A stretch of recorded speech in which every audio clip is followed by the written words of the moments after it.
We're in Psalm 9, and David's in trouble.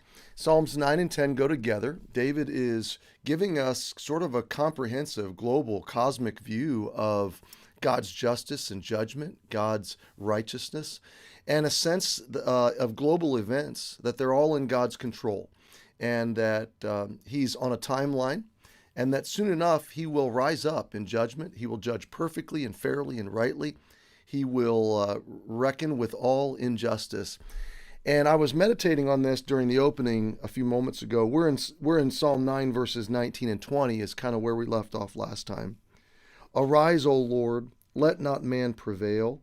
Let the heathen be judged in thy sight. Put them in fear, O Lord, that the nations may know themselves to be but men. Selah. It's a pause or a break. Look at the first verse of chapter 10. Why standest thou afar off, O Lord? You see the prayer continues, okay? Why standest thou afar off, O Lord? Why hidest thou thyself in times of trouble? The wicked in his pride doth persecute the poor. Let them be taken in the devices that they have imagined. For the wicked boasteth of his heart's desire, and blesseth the covetous, whom the Lord abhorreth. The wicked, through the pride of his countenance, will not seek after God. God is not in all his thoughts. His ways are always grievous. Thy judgments are far above out of his sight. As for all his enemies, he puffeth at them. We'll pause there because I just wanted you to see how the theme continues to flow. The prayer of David and the prayer really of our hearts is that God would be vindicated. You know, this is what I was thinking about during the opening, is that these seem like kind of high and lofty and maybe disconnected ideas. It's not like we wake up every day saying, arise, O Lord, and let the heathen be judged. You know, it's just not our first prayer in the morning. But in another sense, it really is the longing and the deep cry of our souls and our hearts. The world is a broken place. And when you turn on the news cycle, or when you look at the mainstream narratives, what you see is hurting people.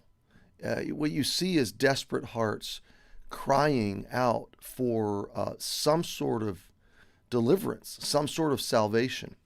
And when you look at it that way, they're only looking at temporal salvation. They're only looking at the broken systems of planet Earth. And, when you step back from your place, from your context, there are a lot of oppressed people groups in the world and in our country.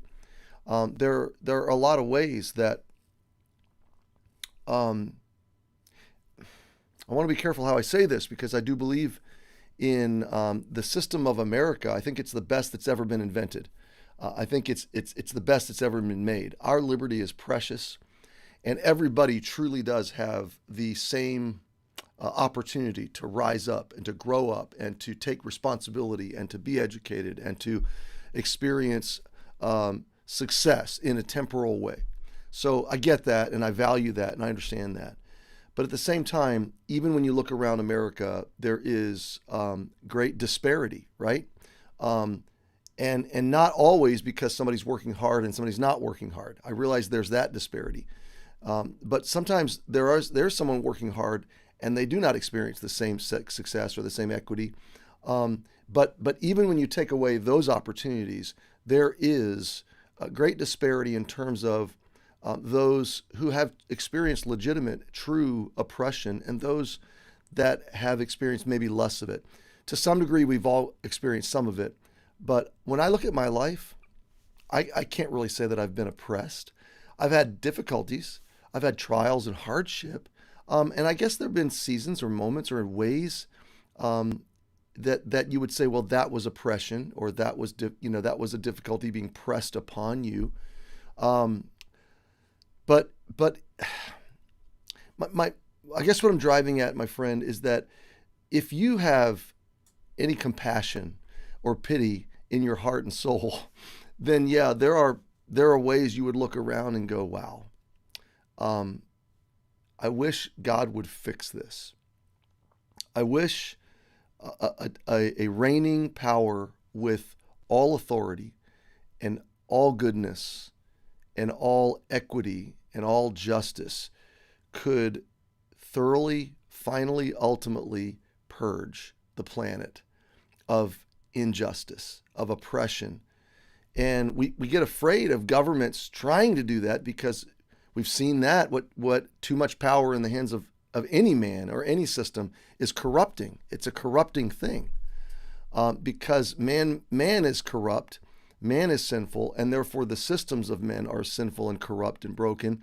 And so we just have this vicious cycle of one system overpowering another system. We burn down one system, we build another, and system that replaces system, man-made systems are just insufficient. And so you can spin yourself into this world of total despair that there is no answer, but really there is. And when you come to the Bible, God is the answer. And he is the just judge. He's the ultimate judge. And the longing of our hearts is that God would resolve all oppression and all inequity and all injustice, and that he would allow everybody to flourish. And everybody who wants him can flourish. Everybody who runs to him can flourish. But David is praying this lofty prayer in global, with a global perspective of the rise and fall of nations. And he's asking God to rise up and step in. He's asking God to right the wrong. Arise, O Lord, let not man prevail. Let not man prevail. Let the heathen, let the pagan, let the unbelieving, let the God-rejecting be judged in thy sight. Put them in fear, O Lord. Show them who you are, that the nations may know themselves to be but men. Selah. Why standest thou afar off, O Lord? Why hidest thou in times of trouble? Now, there's one other view of this that I want to unfold in just a minute or two.